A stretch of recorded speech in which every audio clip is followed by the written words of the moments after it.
welcome back to another Hindi nasa mo ba yung camera sa... So, ayun, nagbabalik tayo. Nandito tayo sa palengke.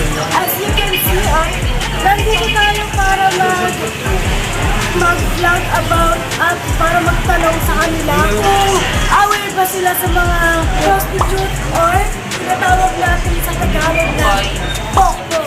Let's go! Ano ba sila ginagawa natin? Simulan na natin magtanong. Hi guys! Ako ulit si Kara Paso na nagbabalik and si Madam. Madam, ano ang pangalan? Paloma. And ayan, magsisimula na tayo sa ating unang tanong. May kilala ka po bang naging pokpok o dating pokpok? Marami akong kilala o mga naging pokpok at pokpok pa rin hanggang ngayon. Minsan mga client ko sila, minsan mga customer ko rin hanggang ngayon. Nagpapakulay, nagpapaganda ng buhok, at friend ko rin yung mga iba. Okay. So pangalawang tanong po, ano po ang pananaw mo sa mga pokpok o naging pokpok o dating pokpok? Kung ako ang matatanong, ang pananaw ko sa mga pokpok ay sila yung mga taong mabababa ang uri sa ating lipunan sapagkat pinili nila ang pagiging pokpok, which is labag sa Diyos, labag sa Biblia ang pagiging pokpok. Sana po mga karamihan pa naman sa kanila ay magaganda. Marami pa naman sanang mas magandang trabaho na hindi binebenta ang kanilang sarili. Pangatlong tanong po, dapat bang magpasa ng batas na gawing legal ang prostitusyon sa ating bansa? Ay, hindi pwede dapat kasi mas lalong maraming masisira ang pamumuhay ng isang pamilya. Maraming magtawatak-watak, maraming mga pamilya na maghiwalay ang kanilang mga magulang. Sapagkat kung magiging isa sa batas nila ang prostitusyon, mas lalong lumakas ang pagiging pokpok nila. Pangapat na tanong po, kung gagawing legal ang prostitusyon, dapat din bang bigyan ng workers benefits ang mga pokpok tulad ng PhilHealth, SSS, Pag-ibig at Police Protection? Ang pagiging pokpok kasi ay isang hindi magandang gawain o image sa mga kabataan. Sana hindi bibigyan ng proteksyon sapagkat isa-isa sa pinagbabawal na trabaho yan. Ang gawin na lang sana ng gobyerno, bigyan sila ng mas karapat-dapat na akma sa kanilang trabaho bilang babae. Panglimang tanong po, bago po namin itanong yung panglimang tanong, aware po ba kayo sa Ilocano Defenders? Oo naman. Ayan. Oo. Ayan. Kung aware po kayo, anong mensahe mo sa Ilocano Defenders Party List kung mananalo ito sa Kongreso? Siyempre, ang mensahe ko po, sana marami pa kayong matutulungan, hindi tulad ng ibang party list dyan na mga kawatan lang tinutulungan, mga NPA, mga naninira sa gobyerno. Sana po mas dumami pa ang party list ng Ilocano Defenders sapagkat alam ko po na marami na silang natutulungan hanggang sa ngayon. So ayun, maraming pong salamat and sana makita po namin ulit kayo and ayun, thank you so much po and ayun, God bless po lagi.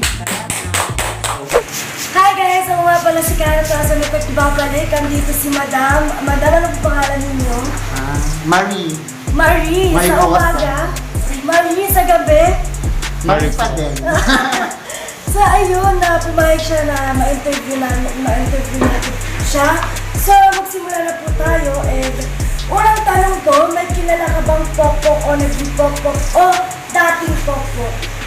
Meron, nakilala lang ha, pero hindi ko kilala ng ka-close doon. Okay po. Pangalawang tanong, ano ang pananaw mo sa mga pokpok, naging pokpok o dating pokpok? Okay lang. Wala naman tayong magagawa kasi yun lang naman ang alam nilang trabaho. Pangatlo po, dapat bang magpasa ng batas na gawing legal ang prostitusyon sa ating bansa? Siguro hindi. Bakit po? Kasi parang ginagawa na natin siyang trabaho na babuyin yung sarili natin. Siguro hindi, pero pabayaan na lang natin yung parang rights nila na magtrabaho ng gano'n. Pero hindi ibig sabihin na isa legal natin yung trabaho yun. Siguro dagdagan na lang yung ibang trabaho sa Pilipinas. Pang-apat po, kung gagawin legal ang prostitution, dapat din bang bigyan ng workers benefits ang mga pokpok tulad ng PhilHealth, SSS, pag-ibig at police protection. Siguro police protection. Bakit? Benefits siguro hindi. Tulad po ng PhilHealth, SSS, pag-ibig. Pang alam ko parang kumikita naman sila ng malaki, kaya pwede naman na siguro sila magbayad ng PhilHealth. So, bago po natin itanong yung pang-limang question, aware din ba kayo sa Ilocano Defenders? Hindi pa. Hindi pa masyado. Magpapakilala po ako and si Madam na ating videographer. Kami po ang Ilocano Defenders influencers ni Sir Morgan, Sir Michael, and Sir Solomon. And may page po kami, ito po, ipapalike na lang po namin. And sana malike niyo din po yung aming page. And ayun po, magtatanong po kami sa inyo. Ito yung pinaka-last na question po. Anong mensahe mo sa Ilocano Defenders Party List kung mananalo ito sa Kongreso? Ipaglaban na ang tama, gumawa ng tama, at ipagkalat ang magandang balita. Maraming salamat po, Madam Maria. And thank you po sa konting tayo na pumayag po kayo na ito. So ayun guys, hanap na tayo ulit ng iba. And let's go! So hi guys, so magti-take over muna ako kasi wala si Carla. So ngayon meron na po kaming pagtatanungan dito ulit. So tara, samahan niyo ako. Tara dito kay ate. So hello po ate, magandang hapon po. Ganun dito sa inyo. So eto po ate ang katanungan po. May kilala po ba kayong pokpok? Naging pokpok o dating pokpok? Wala po. Wala po. Okay, next question na po tayo. Ano pong pananaw nyo sa mga pokpok, naging pokpok o dating pokpok? Yung para po sa inyo, sa mensahe nyo po kung sa kanila po kung sa gawain na yun, kung ano po yung pananaw nyo? Tingin nyo po. Para sa akin po, at siyempre isa rin akong babae, Opo, opo. pangit. Opo. Pangit po yung ganong uri ng trabaho. Maaari naman tayong pumasok sa kainan o ano, ganun. Para siyempre sa mga anak na rin natin, hindi Opo. maganda na parang yun ang aanuhin nila, gagayahin. Opo. Okay, so third question na po tayo. Dapat bang magpasa ng batas na gawing legal ang prostitusyon sa ating bansa? Ay, hindi po siguro. Opo. Para po sa Oo, inyo hindi po. maganda, oo. Okay. Fourth question na po.